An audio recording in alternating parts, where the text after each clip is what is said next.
Well, some recent rule changes, but what are my thoughts on two of them? I'm about to tell you. But what's going on, guys? My name is Antonio, and this is the All Around Sports Cast. I'm your host, Antonio. Today, we are going over the two recent rule changes that I wanted to go over. The first one being the hip drop. The hip drop tackle, which was ruled illegal after last year. Which last year it was a major problem because lots of players were getting injured.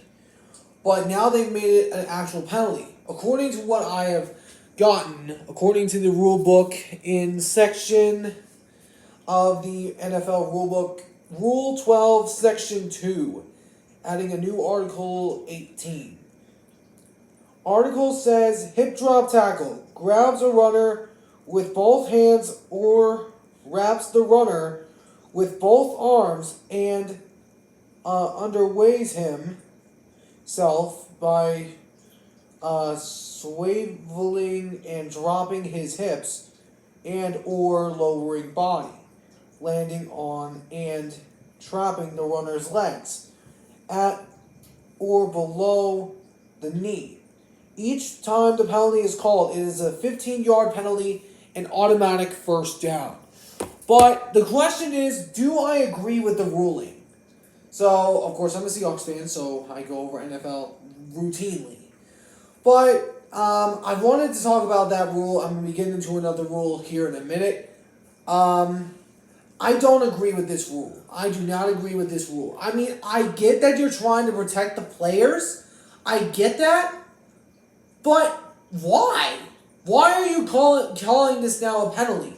It didn't seem to be bad. Now, I know this was a situation back when the horse collar tackle was initiated, which should have it's fully staying a rule. I totally agree with the horse tackle. But the part I do not agree with about this rule is, what else is the defensive player supposed to do? What else is he supposed to do? I mean, really, it's like they're saying that they can't tackle him anymore. I mean, from what I'm getting, because I'm a high school ref myself, I mean, I'm not familiar with this rule because it's newly been added. From what I'm getting, is the penalty is around this side of the area, like from all around the waist, hip area. If someone wraps around it, I can't fully wrap around it because I don't have the flexibility to do so. But if they fully wrap it and then slam them down, that I can entirely see being a penalty. Sorry about that. That was one of my alarms. But I don't agree with this rule entirely. But it's to protect the players. If it's really to protect the players, then the rough and the passer should change, which I'm about to get to here in just a minute. I mean, so now we switch things over to the new roughing the passer rule I wanted to talk about. So, according to Tom Palizero, he said, according to the NFL Competition Committee Chairman, Rich McKay, told him that the replay assistant will now be permitted to correct incorrect penalties, such as for both roughing the passer and intentional grounding. So the question is, what are my thoughts on that?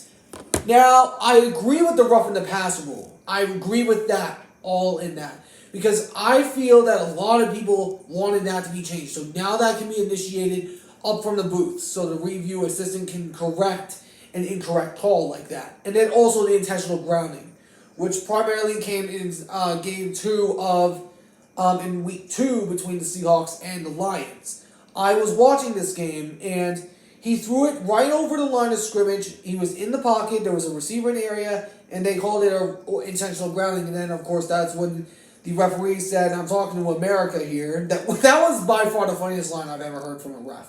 But anyways, I like this ruling because the roughing the passer has been a primary issue for some time. It has been a primary issue because in some games it would be called all the time.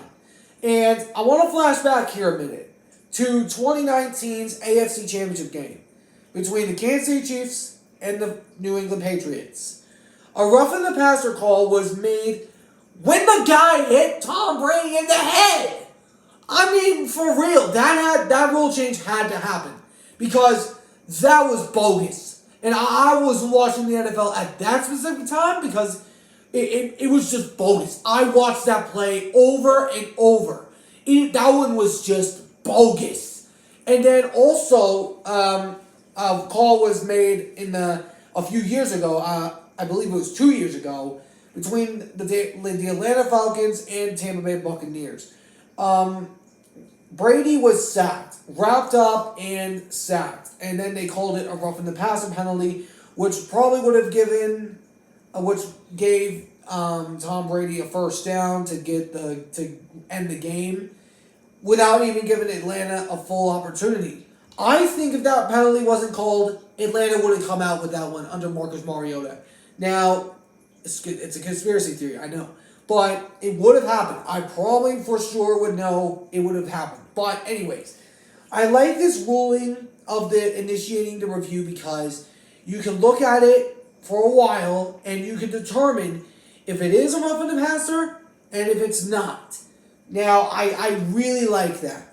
We've been waiting for something to happen around that rule.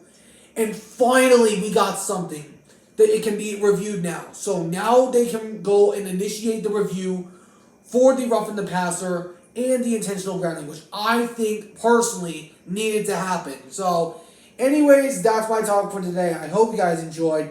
If you did, please make sure to hit that like button down below. Subscribe if you do. Turn on the notification bell for day-to-day updates on my videos and live streams. I'll catch you all in the next one. So long for now.